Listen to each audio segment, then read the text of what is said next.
अल्लाह तबारक व ताला के नाम से शुरू जो बड़ा मेहरबान और निहायत रहम करने वाला है। कहानियों में हकीकत को तलाश करना गहरे समुंदर से मोतियां निकालने के बराबर है। हारूत और मारूत के मुतालिक बुनियादी तौर पर दो तरह की रवायतें मिलती हैं।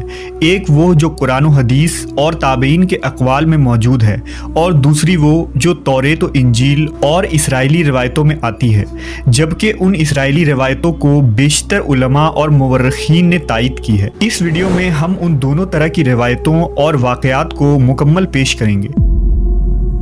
रिवायतों के मुताबिक हज़रत इदरीस अलैहिस्सलाम के ज़माने में एक मरतबा आसमान और ज़मीन के दरमियान से पर्दों को हटा दिया गया, तो फरिश्तों ने ज़मीन में आबाद इंसानों को देखकर ताज्जुब किया और बोले, या रब्बुल आलमीन, हम तो गुनाह के करीब भी नहीं जाते, जबकि ये बनी आदम गुनाहों में इतने मुब्तला हैं।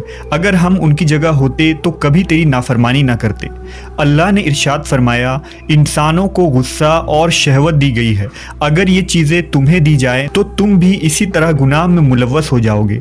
लेकिन फरिश्तों ने कहा, हम ऐसा हरगिज़ न करेंगे। लिहाजा अल्लाह के हुक्म से फरिश्तों ने अपनी जमात में से दो बेहतरीन और इताअत गुजार फरिश्तों को चुन लिया, जिनका नाम हारूत और मारूत था।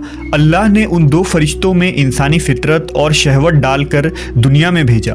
वो शहर बाबुल में दो खूबसूरत इंसान बनकर आए और काजी के काम पर मुकर्रर हो गए, जहाँ वो लोगों के दरमियान फैसले किया करते थे। एक दिन उनके पास एक औरत अपना मुकदमा लेकर आई और कहा कि उसका शौहर उसे बहुत परेशान करता है। हारूत और मारूत ने जब उस औरत को देखा तो वो उसकी खूबसूरती और हुस्न से मरऊब हो गए और उस पर आशिक हो गए। उन्होंने उस औरत से जिना की ख्वाहिश की, तो औरत ने उनसे कहा, तुम्हारी ये ख्वाहिश मैं तभी पूरी करूंगी जब तुम बुत की पूजा करो, शराब पियो या मेरे खाविंद को कत्ल कर दो। हारूत और मारूत ने शराब नोशी को छोटा गुनाह समझकर पी लिया और नशे की मस्ती में दो और कबीरा गुनाह कर बैठे। उस औरत ने उनसे आसमान पर चढ़ने का अमल भी सीख लिया, जिसके जरिया वो आसमान पर जाते थे। जब औरत इस अमल के जरिया आसमान पर गई तो अल्लाह के हुक्म से उसे सितारे की शक्ल में मस्ख कर दिया गया। चूंकि उस औरत का नाम ज़ोहरा था, इसलिए वो सैयारा ज़ोहरा कहलाया, जिसे आज वीनस कहते हैं। इस गुनाह की वजह से हारूत और मारूत खुद वो इसमें आज़म भूल गए, जिसे पढ़कर वो आसमान पर जाते थे, और बतौर सज़ा उन्हें बाबुल के एक कुएं में उल्टा लटका दिया गया, जहां वो ता क़यामत यूं ही कैद रहेंगे।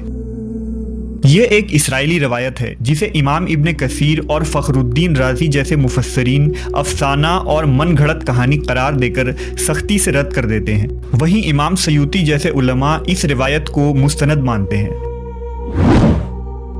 हारूत और मारूत और चाहे बाबुल के सिलसिले में एक और रिवायत कसरत से बयान की जाती है, जिसके मुताबिक एक ज़माना ऐसा था जब शहर बाबुल रुए ज़मीन पर तहजीब और तमद्दुन का मरकज़ था। यहाँ के लोग बातिल खुदा की परस्तिश किया करते थे। ये लोग अपनी किस्मत उनसे वाबस्ता समझते थे, इसलिए इल्म नजूम और इल्म फल्कियात में बड़े माहिर थे। उनके बुतकदों में सितारों की पूजा की जाती थी। ये लोग जादू, तंत्र मंत्र, सिफली को बहुत अहमियत देते और इस इल्म के जरिया मुआशरे में खूब फसाद फैलाते थे। ये लोग तिलिस्म, जादू, तंत्र मंत्र में बहुत आगे बढ़ गए। उनमें बड़े बड़े जादूगर मौजूद थे। उनकी तारीखी किताबों में जगह जगह जादू और तंत्र मंत्र ही नजर आता है। उनका जादू दूर दूर तक मशहूर था। मुख्तसर ये कि उस शहर का बाशिंदा होना ही जादूगर होने की अलामत थी।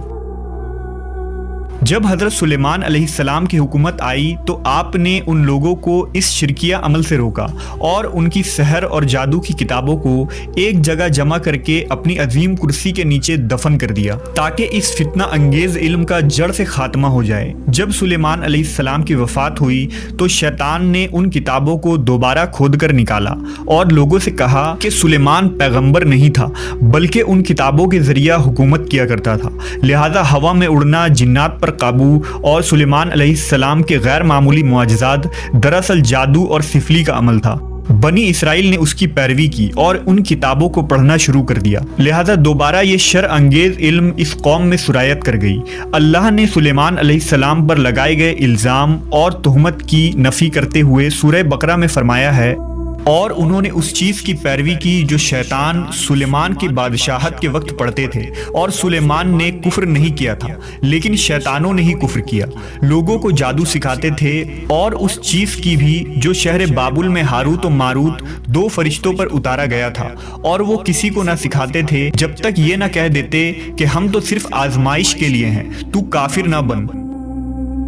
لہذا جب یہ سحر کا علم بابل میں عام ہو گیا اور لوگوں کی تکلیف اور پریشانی کا باعث بن گیا، تو اللہ نے دو فرشتوں کو انسانی صورت میں مامور کیا کہ وہ جادو کے عوامل اور اسے باطل کرنے کا طریقہ لوگوں کو سکھائیں تاکہ وہ جادوگروں کے فساد اور شر سے محفوظ رہ سکے۔ لیکن یہ تعلیمات غلط مقصد کے لیے بھی استعمال ہو سکتی تھی۔ حالانکہ وہ فرشتے لوگوں کو تنبیہ کرتے تھے اور ان کے لیے صراحتاً کہتے تھے کہ یہ تمہارے لیے ایک طرح کی آزمائش ہے، لیکن پھر بھی وہ لوگ ایسے کاموں میں پڑ گئے جو انسانوں کے لیے ضرر اور نقصان کا باعث تھا۔